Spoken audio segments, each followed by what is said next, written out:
Good morning. It is day 5 of the federal trial for Sean Diddy Combs. Once again, we will be focusing on testimony of former girlfriend Miss Cassie Ventura.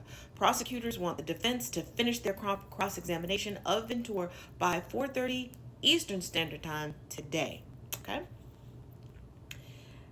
Now, the defense wants to show Ventura a video of Combs on a hike in the woods talking about God. I'm finding it. I'm finding it. Not the video, but I'm finding it. Looks like it's lost, so let's just continue. Combs sent her the video from rehab 1 month after the 2016 altercation at the Intercontinental Hotel, his lawyers say. His manipulation runs deep. I'm not even going to say allegedly because everything that has been admitted, even by the defense, shows how manipulative this twat waffle truly is. Combs' lawyers argued they need to show Ventura the video because she had testified that Combs never went to rehab while they were together. Was it a rehab though? Was it a rehab, or was it just one of those things that he decided was a retreat? Like when the video came out to us in the public of him stomping down on Miss Ventura, and he took a sabbatical and said that he was getting himself together. Just asking questions for the class, okay? We just want clarification. He reviewed the video in the courtroom, but only the audio could be heard in open court. Just keeping you posted, because as I grow, I want you to know I'm growing, and I want you to grow with me. Combs could be heard saying in the video, this man's forethought was impeccable. He has some gaping holes, in him trying to plan ahead, but Ventura will, today will be the last opportunity for Ventura on the stand regarding defense attorneys and their ability to cross-examine what the prosecution's who's being touted as the prosecution's star witness. Sorry, got tongue-tied there. The prosecution team will have an opportunity to question Ventura again on redirect, and it is a strategy that will depend on how effective they feel that the cross-examination went. I don't know about y'all, but to me, it doesn't feel like the defense has done that great of a job. And from word that's coming back regarding how the jury has reacted to the evidence and the questions of the defense, I don't think Jesus, Allah, Buddha, or a few Hindu gods are on his side. Okay, let alone the jury. But that's just me. Now, defense attorney Anna Estavio picked back up where she left off yesterday, questioning Ventura about Combs' drug use around the time of the Intercontinental altercation in March 2016. Estavio asked Ventura if she told investigators in previous interviews that Combs was blacked out during the incident. Ventura said today, I believe he was intoxicated, and said everyone's perception of blackout is different. Have more updates in part 2 that'll be linked in the comments.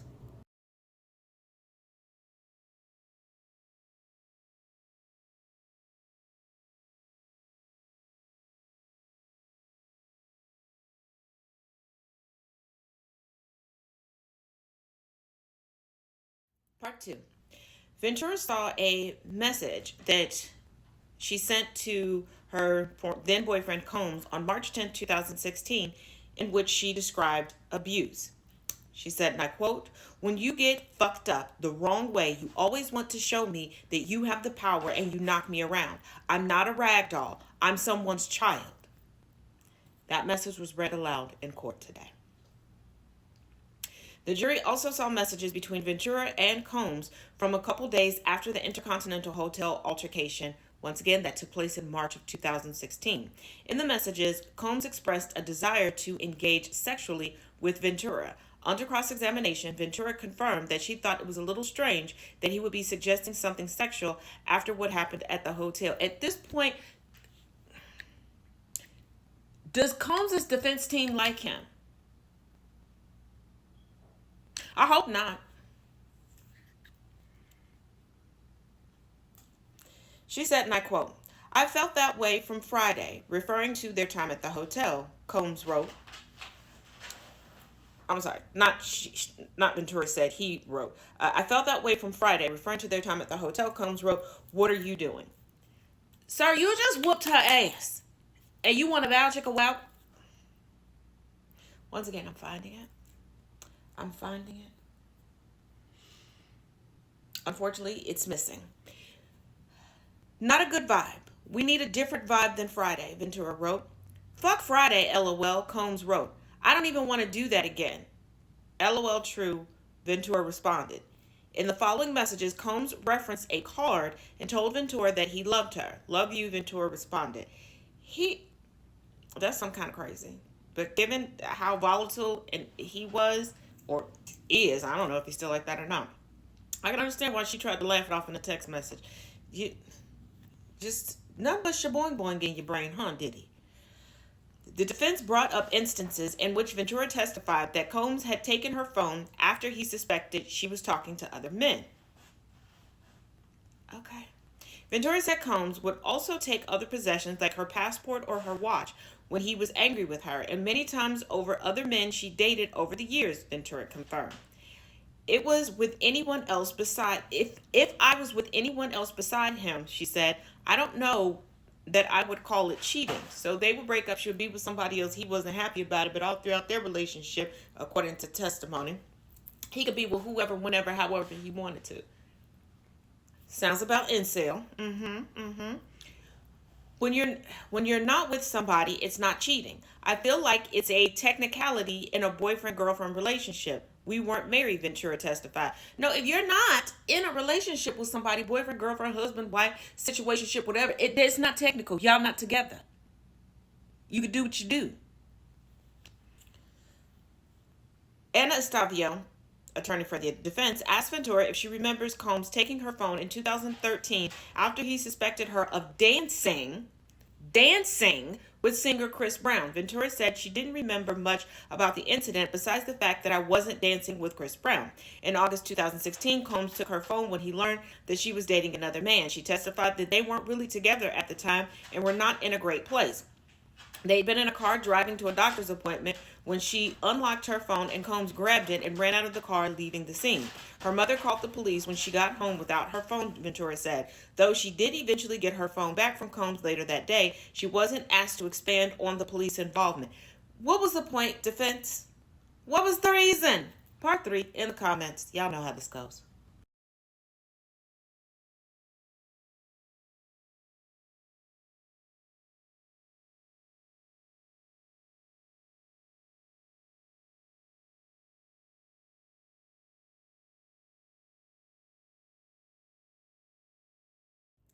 Part 3. The jury heard a recording that Ventura captured of a conversation she had with a man in Atlantic City in March of 2014 after he said he had seen a sexually explicit video of her. Ventura addressed the incident in her direct testimony, telling the jury that Combs pushed her to get to the bottom of the situation. Not her man at the time, who has multiple resources and by all accounts from multiple people outside this case and involved in this case that he had connections, that he was a bit intimidating, getting involved to get to the bottom of it. Not him telling her to involve the police. No, him once again putting her in potential danger so his hands can stay clean. But let's continue. In the recording, Ventura is heard threatening the man multiple times. I'm going to kill you, and then he's going to kill you again, Ventura is heard saying in the recording. Whether there actually was a video or how the situation was resolved was not established in Ventura's testimony. Ventura testified that she believed a man had secretly taken a video of her and Combs during a freak-off. She was concerned about it, and she said she told Combs, who said he'd take care of it, she testified. She confirmed that Combs was also concerned about sexually explicit videos of himself getting out. Not of her, but of himself.